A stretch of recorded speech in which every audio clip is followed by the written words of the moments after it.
train this kid to be my replacement, will I? Not on your tin type, sister. You know what I'm gonna do? I'm gonna hold back. For much of the 1960s, the small fictional town of Mayberry became one of television's most comforting places. Week after week, the Andy Griffith Show followed Sheriff Andy Taylor, his young son Opie, and a group of unforgettable characters whose simple stories and gentle humor turned the series into one of the most beloved sitcoms in television history. But the years have quietly changed that familiar world. Many of the actors who once brought Mayberry to life are no longer with us, and the cast that once filled the screen has slowly grown smaller. Still, a few of those faces remain, carrying the last living link to the show that defined an era. So, which cast members from the Andy Griffith Show are still alive in 2026, and what became of them after their days in Mayberry came to an end? Join us as we look back at the last surviving stars of Mayberry and the lives they built long after the cameras stopped rolling. Ron Howard. The Andy Griffith Show first aired in 1960 and continued until 1968, producing 249 episodes across 8 seasons. Even after all these years, the quiet charm of Mayberry has never really faded. The series captured a kind of small-town warmth that viewers rarely see on television anymore. Week after week, audiences followed Sheriff Andy Taylor, his energetic deputy Barney Fife, the steady presence of Aunt Bee, young Opie, and the many familiar faces who made the town feel alive. Over time, those characters became part of television history, and people still feel a strong connection to them today. But time has slowly changed the picture. Many of the actors who once brought Mayberry to life are no longer with us. The cast that once filled the screen has gradually grown smaller, leaving only a few of the show's main and recurring stars still here today. One of the most recognizable among them is Ron Howard, who played Andy Taylor's young son, Opie. Born in Duncan, Oklahoma in 1954, Howard grew up in a family already connected to acting, so performing was part of his life almost from the beginning. In fact, his first appearance on film came when he was only 18 months old in Frontier Woman. Not long after that, he landed the role that would introduce him to millions of television viewers. When the Andy Griffith Show began, Howard was still just a child, but the character of Opie quickly became one of the emotional centers of the series. Through Opie's eyes, audiences often experienced the lessons that gave the show its heart. At the start, he was a freckle-faced 6-year-old trying to understand the world around him. By the time the series reached its final episode, he had grown into a teenager. Howard had just passed his 14th birthday when the show came to an end, meaning viewers had watched him mature almost in real time during those 8 seasons. That familiar red-haired boy with a curious expression would eventually go on to have one of the most remarkable careers connected to the show. Long before he directed fantasy adventures like Willow, sent Tom Hanks into space in Apollo 13, or became the dry narrator many fans remember from Arrested Development, Ron Howard was simply the kid standing beside Sheriff Andy Taylor in Mayberry. As Opie, he appeared in a majority of the show's episodes, more than 200 in total. Many of those stories placed him at the center of the show's most meaningful moments. His questions, his mistakes, and his small victories often gave Sheriff Andy the chance to share the quiet wisdom that defined the series. For viewers, it felt as if they were watching both the character and the young actor grow up together on screen. After the Andy Griffith Show ended, Howard continued acting and soon found success again on television with the popular sitcom Happy Days. Around the same time, he appeared in George Lucas's film American Graffiti, which became one of the defining movies of the early 1970s. Yet even while his acting career moved forward, another interest was slowly drawing his attention behind the camera: directing. Over time, Howard shifted his focus toward filmmaking, and that decision would change his career in a way few people could have predicted. By the early 2000s, he had firmly established himself as one of Hollywood's most respected directors. His work on films such as A Beautiful Mind, Cinderella Man, and Frost Nixon brought both critical praise and strong box office success. In the years that followed, he continued directing large productions, including Rush, Solo, A Star Wars Story, and 13 Lives, showing a confidence that came from decades of experience. There is also a small detail from the early Mayberry years that longtime fans sometimes enjoy discovering. Ron Howard was not the only member of his family to appear on the show. His younger brother Clint made a few brief appearances as a small boy named Leon. The role had no speaking lines, but it remains one of those quiet pieces of trivia tied to the show's history. Today, Ron Howard is 71 years old and still actively working on new projects. Looking back on his early life in the entertainment industry, he once reflected that growing up in an acting family created something of a bubble around him. Because of that, he often looks for projects that lead him into experiences he might not otherwise have had. On his own, he admits he can be introverted and cautious, but when a story calls, it pulls him out into the world where he can meet people, learn new things, and continue discovering the lives behind the stories he wants to tell. For many viewers, though, he will always remain that red-haired boy from Mayberry, the curious child who stood beside his father on quiet front porches and dusty roads, learning the simple lessons that made The Andy Griffith Show feel timeless. Even now, decades later, Ron Howard still carries a living piece of that world with him. Elinor Donahue. One of the quiet storylines that ran through The Andy Griffith Show was Andy Taylor's search for love. As a widower raising his young son Opie, Andy was often shown meeting different women who might become part of his life. Some of those characters appeared briefly and then disappeared, while others seemed as if they might become permanent residents of Mayberry. One of the earliest to step into that role was Ellie Walker, played by Elinor Donahue. Ellie was introduced in the first season as the town's local pharmacist, and even though she appeared in only a small number of episodes, she quickly left an impression. She had a confident presence and a playful chemistry with Andy that turned their early conversations into a lighthearted romance. Her character also stood out for another reason. In one memorable storyline titled Ellie for Council, she decided to run for a seat on the town council. At the time, the position had always been held by men, and the idea of a woman running for the role was met with resistance from many people in town. The episode followed Ellie as she pushed back against those outdated attitudes, determined to show that the job should not belong to one gender alone. For a sitcom airing in the early 1960s, it was a rare moment where the show openly touched on the idea of equality between men and women. Despite the promise of the character, Donahue's time on the series did not last long. She had originally signed a 3-year contract, but by the end of the first season, she asked to be released from it. Looking back on that decision years later, in an interview with the Television Academy, she explained that she never quite felt comfortable in the role. She remembered feeling as though she was not playing the character properly, and that something about the fit simply did not feel right to her. In hindsight, she acknowledged that many people later told her she had done a good job. Even so, she admitted she had not been happy at the time and felt there was little reason to continue if the role were not working for her. Leaving Mayberry did not slow her career down. Elinor Donahue had already gained recognition earlier through her breakout role on the 1950s sitcom Father Knows Best, and she continued building a long and steady career in television. Over the years, she appeared in a wide range of well-known series, including Star Trek, the original series, The Odd Couple, Get a Life, and the long-running daytime drama, Days of Our Lives. Today, Donahue has stepped away from acting and is enjoying retirement. Now 88 years old, she remains one of the few performers from the early days of Mayberry who is still with us, carrying a small but memorable piece of the show's history. Clint Howard. Another small but memorable presence in Mayberry also came from the Howard family.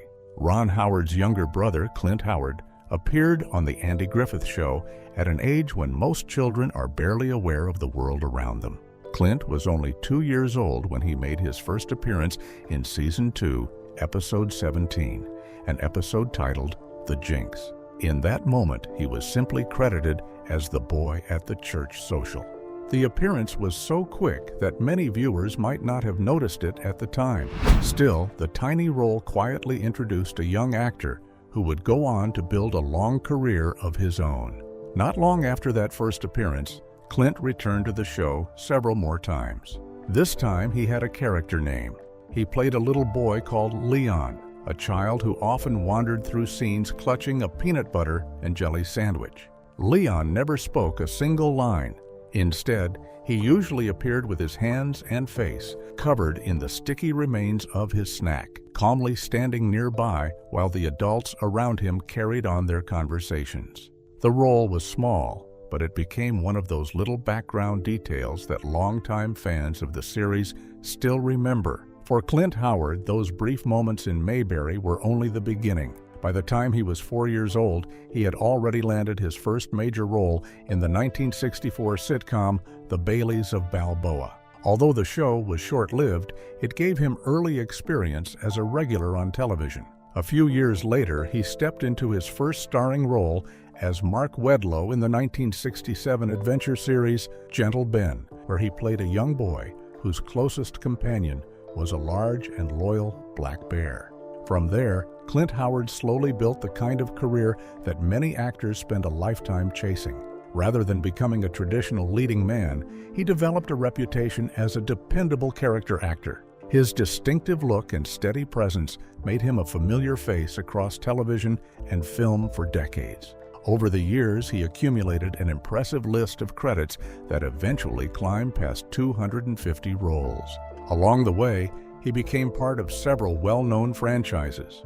He appeared in the Star Wars universe with a role in Solo, a Star Wars story.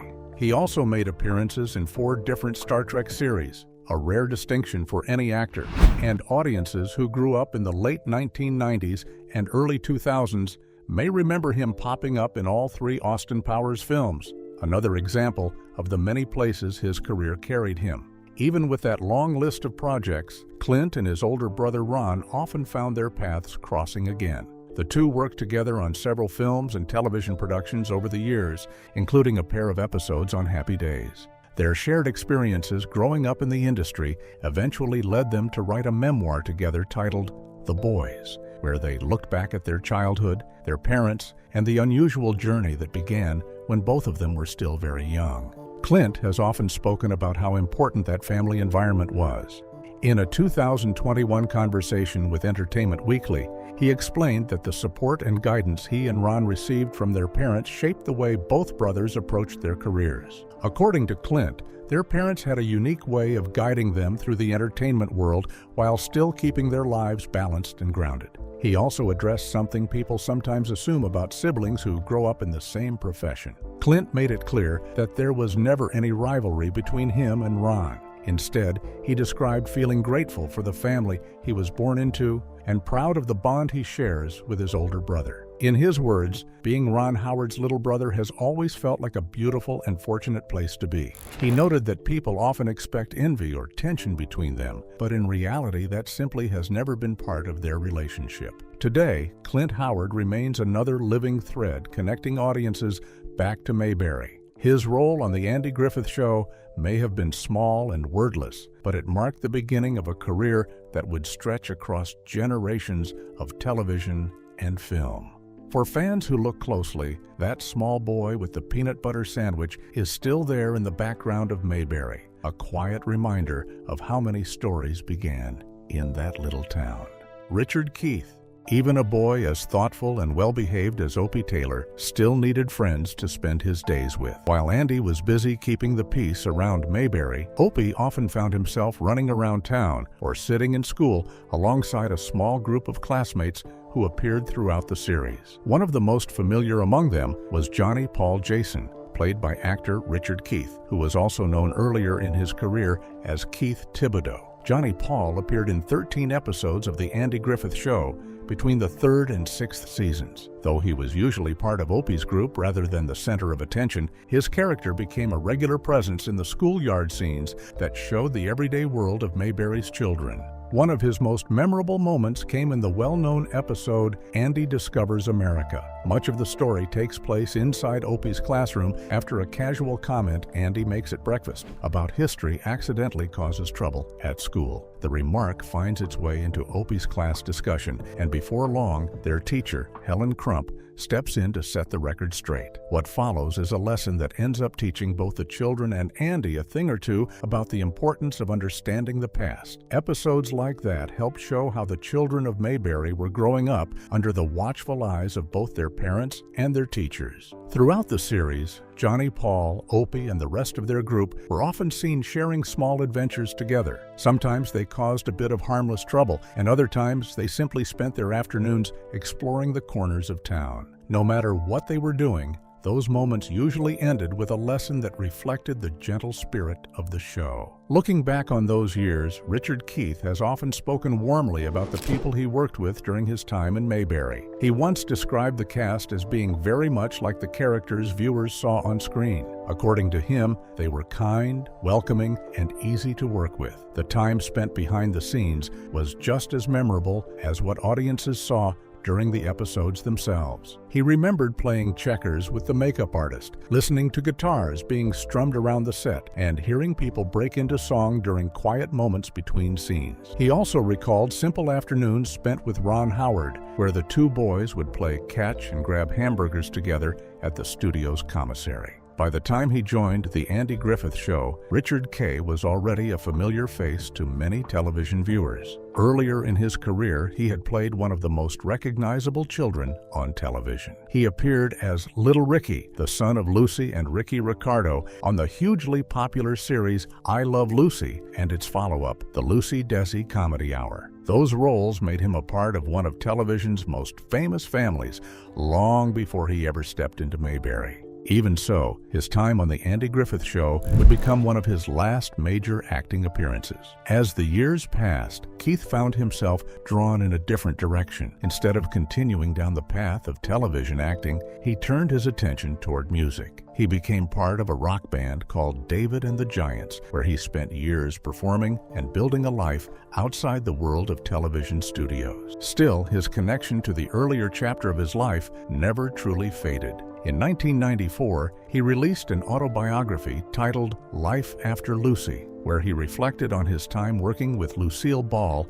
and Daisy Arnaz and the lasting influence they had on him. Those memories made it clear just how deeply that experience had shaped his early years. Today, Richard Keith is 74 years old. His time in Mayberry may have been only a small part of the show's long history, but his character helped fill out the world around Opie and the other children who grew up in that quiet town. And in a small piece of television history that few people notice, he now stands as the only surviving recurring cast member from I Love Lucy, aside from the twin infants who briefly played Little Ricky as a baby. Dennis Rush. Another familiar face among Opie's group of friends was Howie Pruitt, played by Dennis Rush. Howie was often shown as one of the more energetic boys in Opie's class, the kind of kid who was always ready for whatever adventure the day might bring. Whenever the children of Mayberry gathered together, Howie was usually close by, adding his own bit of enthusiasm to the mix. Like the other boys, he often joined Opie while exploring the quiet corners of town, turning ordinary afternoons into small adventures. One of the most memorable moments involving Howie came in the episode Opie and His Merry Men. In that story, the boys spent their time in the woods pretending to be Robin Hood and his band of outlaws. At first, the game seemed like harmless fun, but the episode slowly moved into more thoughtful territory as the children began to wrestle with ideas about fairness and responsibility. Moments like that reflected how the show often used the children's stories to explore lessons that were surprisingly thoughtful for a simple comedy. Even though Howie quickly became one of the more noticeable members of Opie's group, the character ultimately appeared in only 8 episodes. Those appearances were spread across seasons 3, 4, and 5, leaving behind a small but memorable presence in the show's early years. For Dennis Rush, however, The Andy Griffith Show was not the beginning of his time on television. By the time he stepped into Mayberry, he had already built a modest list of acting credits. He appeared on several well-known series of the era, including Alfred Hitchcock Presents and the original Perry Mason. In another small connection between the young actors on the show, he also appeared in an episode of The Lucy Show, placing him in the same television world that Richard Keith had already experienced through I Love Lucy. Years later, Rush looked back on his time in Mayberry with clear affection, During one of the Mayberry Days festivals held each year in Mount Airy, North Carolina, he spoke about what it meant to be part of the series, even if his role had been a relatively small one. He recalled appearing in 8 episodes over roughly 2.5 years and described the experience simply as the best of the best. His journey into acting had begun in an unusual way. When he was only 5 years old, Rush was having lunch with his father, who worked as a film editor. During that meal, actor James Cagney happened to walk past their table. Cagney was searching for a young actor to play his character's son in an upcoming film. When he noticed the boy sitting there, he realized the child looked remarkably like him. That chance moment led to Rush being cast in the 1957 film Man of a Thousand Faces. From there, Dennis Rush's brief time in the entertainment world unfolded almost by accident. Though his acting career would not last for decades, his appearances on The Andy Griffith Show helped bring life to the group of children who surrounded Opie during those early seasons. Together, those young characters helped show what it was like growing up in Mayberry, where even the smallest adventures often carried a lesson that stayed with viewers long after the episode ended. Sheldon Collins. Rounding out Opie's circle of friends was Arnold Bailey, another familiar face who appeared during the later years of The Andy Griffith Show. Arnold was played by Sheldon Collins, and his character arrived during seasons 7 and 8, the period when the series had already made the transition to color. Even though the show was nearing the end of its run by then, Arnold quickly became part of the small group of boys who shared Opie's everyday adventures around Mayberry. Collins appeared in 9 episodes of the series and later returned for 2 more appearances in the follow-up show Mayberry RFD, which carried the town's story forward after The Andy Griffith Show came to an end. Arnold's first appearance came in the episode Opie Finds a Baby. In that story, Opie and Arnold stumble upon an abandoned infant and find themselves trying to figure out what to do next. The 2 boys take the situation seriously, searching for a way to make sure the child ends up somewhere safe. Like many of the show's stories involving the children, the episode mixes humor with a gentle lesson about responsibility and compassion. For Sheldon Collins, the role was part of a short but memorable time in front of the camera. Like several of the young actors who appeared in Mayberry, he had already begun building a career in television while still very young. He appeared in episodes of well-known shows such as Star Trek and I Dream of Jeannie, both of which would go on to become classics of the era. But unlike many child actors who continue working in entertainment, Collins eventually chose a different path. By 1972, he had stepped away from acting entirely. In the years that followed, he moved toward a more traditional profession and built a career as a dentist. Since 1986, that has been the field where he has spent the majority of his professional life, far removed from the television studios where his career first began. While the children of Mayberry helped bring energy and innocence to the show, the heart of the series was always carried by the adults who shaped the town itself. Over the years, many of those familiar faces have quietly passed on, leaving behind the memories of the characters who made Mayberry feel so real. Andy Griffith, who played Sheriff Andy Taylor, passed away on July 3, 2012, at the age of 86 after suffering a heart attack. Don Knotts, the unforgettable Deputy Barney Fife, died on February 24, 2006, at the age of 81 after battling lung cancer. Frances Bavier, known to millions as Aunt Bee, passed away on December 6, 1989, at the age of 86 due to complications related to chronic obstructive pulmonary disease. Other beloved members of the town also left their mark before their passing. Jim Neighbors, who played the gentle and lovable Gomer Pyle, died on November 30, 2017, at the age of 87 after years of declining health. George Lindsay, remembered as Goober Pyle, passed away on May 6, 2012, at the age of 83 following a brief illness. Annetta Corsaut, who portrayed Opie's teacher and later Andy's love interest, Helen Crump, died on November 6, 1995, at the age of 62 after a battle with cancer. Betty Lynn, known as Barney Fife's loyal sweetheart, Thelma Lou,